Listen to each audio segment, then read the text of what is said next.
Oromoo ashamaa harka fuunii akkam jirtan isiniin jedha. Egaa kaadhallee viidiyoo takka isinii qaba akkamitti akka baaxaadha shibsii dalagannu walirratti sinna biyya kana salaatu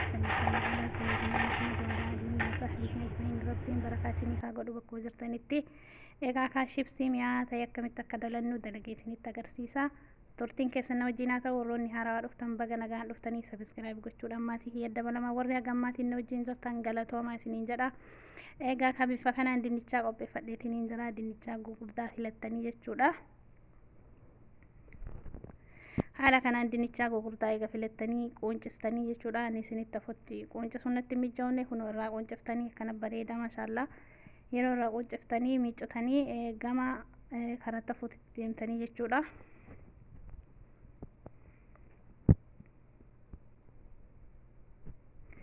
Egaa kaakunoo bifa kamaa karatti haftanii jechuudha. Haphistanii baaftanii jechuudha. Hin gurguddistanii sirriitti haphii gootanii baaftanii jechuudha dinnichaa kana.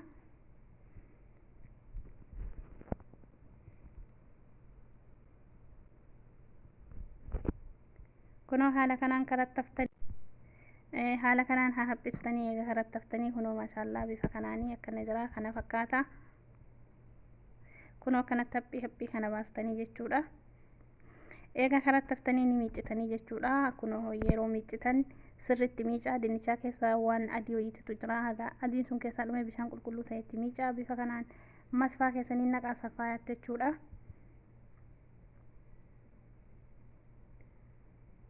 Haala kanaan distii fiddanii biddarra keettanii bishaan danfistan jechuudha. Bishaan danfistanii kunoo bishaan takkaa jira argitanii jirtanii fiddanii dinnichaa san keessa bobooftanii jechuudha. Yoo isinitti mijaan yeroo takkatti itti gadi nuxxanii yeroo duraatiif takkaan itti buusuu yaade yoo mootu takkaan itti buuse na jalaa bilchaataa deemaa wantichi waan haphii baay'ee haphii ta'eef jechuudha. Fiddanii mul'uma isaatti gadi naxxanii jechuudha bishaan danfatti.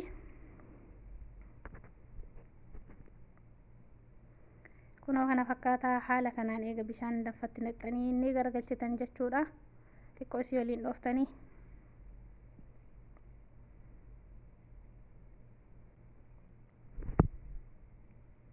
hin turtanii jechuudha. Kalii maankaa guddaa tokko itti dabalattanii jechuudha. Fal'aana nyaataa tokko itti dabalattanii soogidallee itti dabaltanii wajjin danfistanii jechuudha. Yeroo danfistan daqiiqa 5 ol akka hin dabarsine jechuudha. Daqiiqa 5tu ni guddataa bishaanis duraan danfaadha. Sanuu garagalchaatiin jechuudha. Daqiiqa 5f danfisa. Kana fakkaataa kunoo bifa kanaan soogidallee itti dabaltanii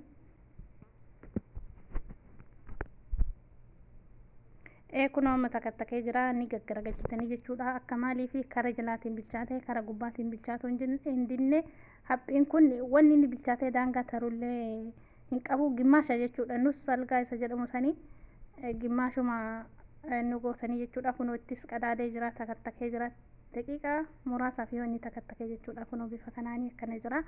Akka isin jalaan caccabnetti hedduu eeggattanii jechuudha. Dinnichaan kun haphiidha waan ta'eef ni caccaba.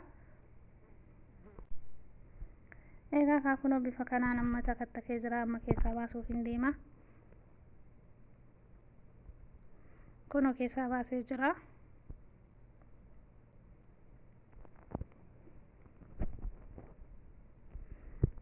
Waan caccabeen qabu jechuudha. Kalii qabaa soogidda qabaa. Waan dhibbatti hin bilchaatiniif hin caccabaa hin bulluqaa jettanii waan sodaattanii qabdanii jechuudha. Daqiiqa 5f danfistanii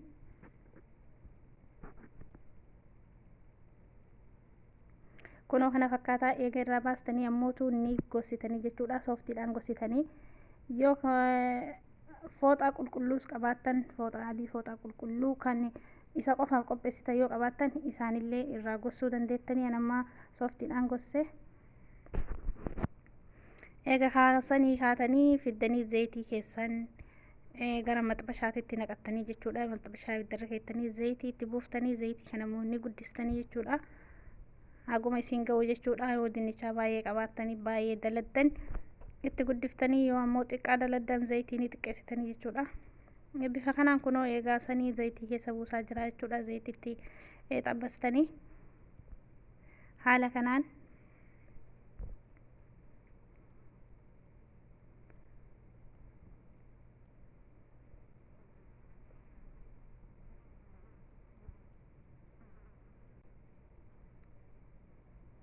kunoo kana fakkaataa safaayaadhaan waliin dhooftanii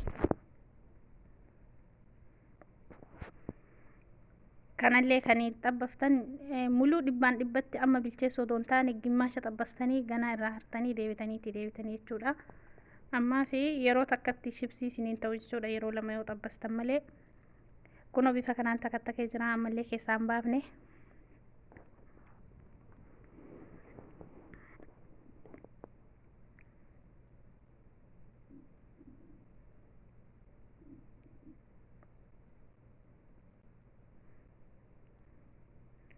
Amma xiqqoo isii jabaatuuf ta'a jechuudha. Laafina dura sanirraa xiqqoo isii jajjabaachuuf ta'a. Amma keessaa baasaa jira. Adiima kana keessaa baasaa. Maaliif gimmaasha xabbasee waan ganaatti deebisuu heduuf amma keessaa baasaa jechuudha. Isinis akkana gimmaasha xabbastanii keessaa baastanii jechuudha.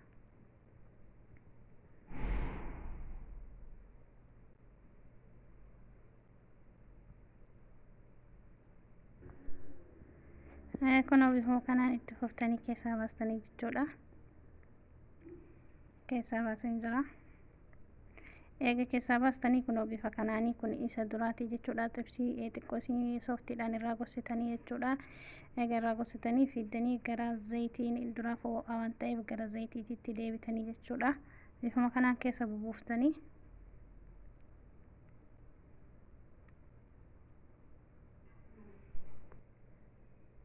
haaluma kanaan kunoo itti deebisaa jira keessa bubuustanii tokko tokkoon jechuudha. Nama harka tokko waan waraabuuf malee silaa dafeetti harka lamaaniin keessa buusuu qaba. Kunoo kana fakkaataa haala kanaan waliin dhooftanii jechuudha. Harka keessan irraan fudhattanii inni garagalchitanii jala gubbaa akka inni karaa lachuunuu isiniif diimatu jechuudha.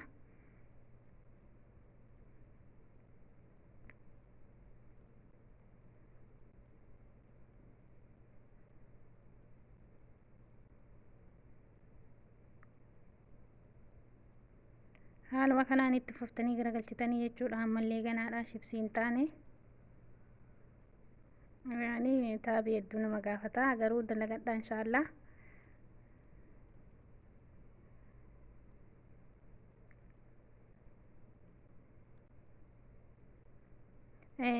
Safaa jidduu isaa keessa galchitanii zayitii san gamaa gamas facaaftanii akka walii isinii gahu jechuudha. Zayitiin sun amma jabaateeraan caccabu. Yeroon isin harka keessan qusachuu qabdan yeroo duraa san malee amma kun jabaatee waan jiruuf zayitii keessan gamaa gamas itti facaastanii jechuudha.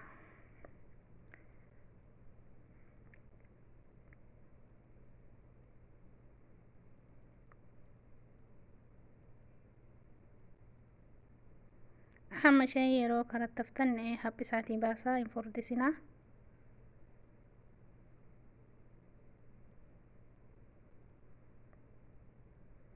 Kunoo kana fakkaataa jijjiirama fidee jira. Amma immoo jabaataa jira bilchaatee waanuma xiqqoon nu hafaa jechuudha keessaa baasuuf.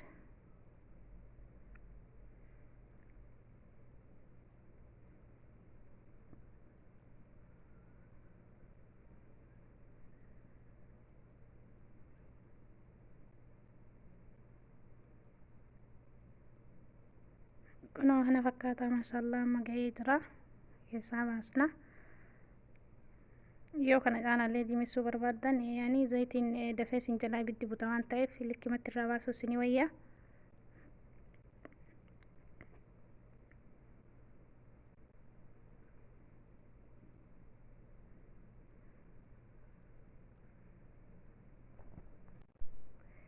Haaluma kanaan itti buutanii hunda isaatuu keessaa baaftanii jechuudha.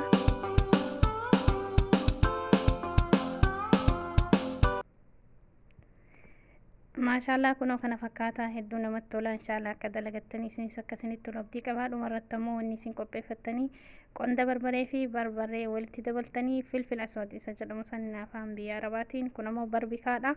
Walitti dabaltanii dinnichaa kana fuula isaatitti irratti naqxanii jechuudha. Achi kaatanii waliin dhooftanii hedduu yoo gubaan barbaanne rumaa dhiiftanii garuu akkanan nama gubaa jechuudha. Shibsiidha waan ta'eef hedduu mi'aayaa.